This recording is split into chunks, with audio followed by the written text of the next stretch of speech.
اعوذ باللہ من الشیطان الرجیم، بسم اللہ الرحمن الرحیم۔ السلام علیکم ورحمۃ اللہ وبرکاتہ۔ جیسے آپ کو پتہ ہے کہ ہم فضائل رمضان جو ہے پڑھ رہے ہیں، اس سے ہم حدیث سے لے رہے ہیں۔ تو ہمارے فصل اول کی جو ہے آج ہم دوسری حدیث پڑھیں گے۔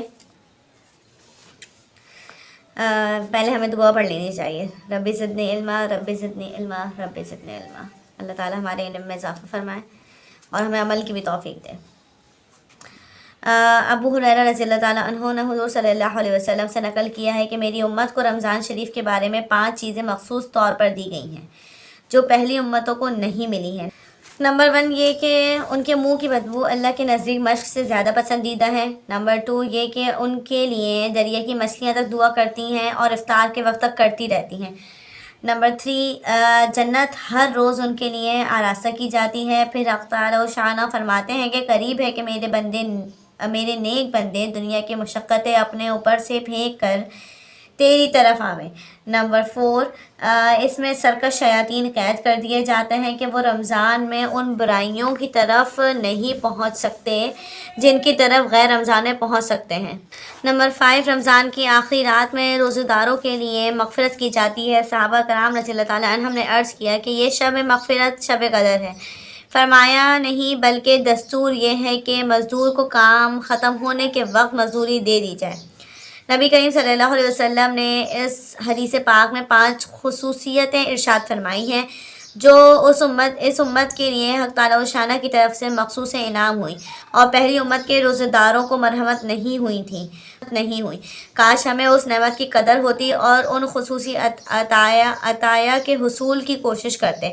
اول یہ کہ روزہ دار کے منہ کی بدبو بھوک کی حالت میں ہو جاتی ہے، حق تعالی و شانہ کے نزدیک مشق سے بھی زیادہ پسندیدہ ہے۔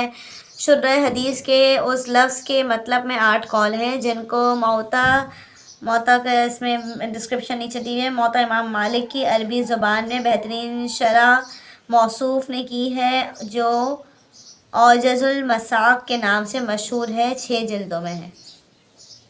تو موطا کی شرح میں بندہ مفصل نقل کر چکا ہے، مگر بندے کے نزدیک ان میں سے 3 قول راجح ہیں۔ اول یہ کہ حق تعالی و شانہ آخرت میں اس بدبو کا بدلہ اور ثواب خوشبو سے عطا فرمائیں گے کہ جو مشق سے زیادہ عمدہ اور دماغ پرور ہوگی۔ یہ مطلب تو ظاہر ہے اور اس سے کچھ بعید بھی نہیں۔ نیز در منشور کی ایک روایت میں اس کی تصریح بھی ہے، اس لیے یہ بمنزلہ متعین کے ہے۔ دوسرا قول یہ ہے کہ قیامت میں جب قبروں سے اٹھیں گے تو یہ علامت ہوگی کہ روزے دار کے منہ سے ایک خوشبو جو مشق سے بھی زیادہ ہوگی وہ آئے گی۔ تیسرا مطلب جو بندے کی ناقص رائے میں اور ان دونوں سے اچھا ہے وہ یہ کہ دنیا ہی میں اللہ کے نزدیک اس بو کی قدر مشق کی خوشبو سے زیادہ پسندیدہ ہے، اور یہ امر باب المحبت سے ہے۔ جس کو کسی سے محبت و تعلق ہوتا ہے اس کی بدبو بھی فرشتہ کے لیے 1000 خوشبوؤں سے بہتر ہوا کرتی ہے۔ اے حافظ مسکین چا کنی مشق ختن را۔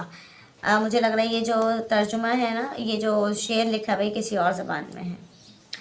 از گو احمد بستان اتر ادنے را۔ مقصود دروازہ دار کا کمال تقرب ہے کہ بمنزلہ محبوب کے بن جاتا ہے۔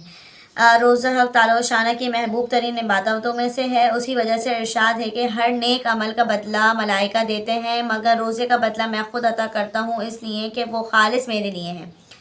بعض مشائخ سے منقول ہے کہ یہ لفظ اجزا بھی ہے، یعنی یہ کہ اس کے بدلے میں خود اپنے کو دیتا ہوں، اور محبوب کے ملنے سے زیادہ اونچا بدلہ اور کیا ہو سکتا ہے۔ ایک حدیث میں ارشاد ہے کہ ساری عبادتوں کا دروازہ روزہ ہے، یعنی روزے کی وجہ سے قلب منور ہو جاتا ہے، جس کی وجہ سے ہر عبادت کی رغبت پیدا ہوتی ہے، مگر جب ہی کہ روزہ بھی روزہ ہو۔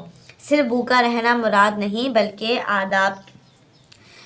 آداب کی رعایت رکھ کر، جن کا بیان حدیث نمبر 9 کے ذیل میں مفصل آئے گا۔ مطلب جو ہم آگے پڑھیں گے، جو حدیث نمبر 9 ہوگی تو اس میں یہ بیان کریں گے کہ ہمیں روزے کے کیا آداب ہیں، وہ انشاءاللہ ہم آگے حدیثوں میں پڑھیں گے۔ اس جگہ ایک ضروری مسئلہ قابل تنبیہ یہ ہے کہ اس منہ کی بدبو والی حدیثوں کی بنا پر بعض ائمہ روزے دار کو شام کے وقت مسواک کرنے کو منع فرماتے ہیں۔ حنفیہ کے نزدیک مسواک ہر وقت مستحب ہے، اس لیے کہ مسواک سے دانتوں کی بو زائل ہوتی ہے، اور حدیث میں جس بو کا ذکر ہے وہ معدے کے خالی ہونے کی ہے، نہ کہ دانتوں کی۔ حنفیہ کے دلائل اپنے موقع پر کتب فقہ و حدیث سے موجود ہیں۔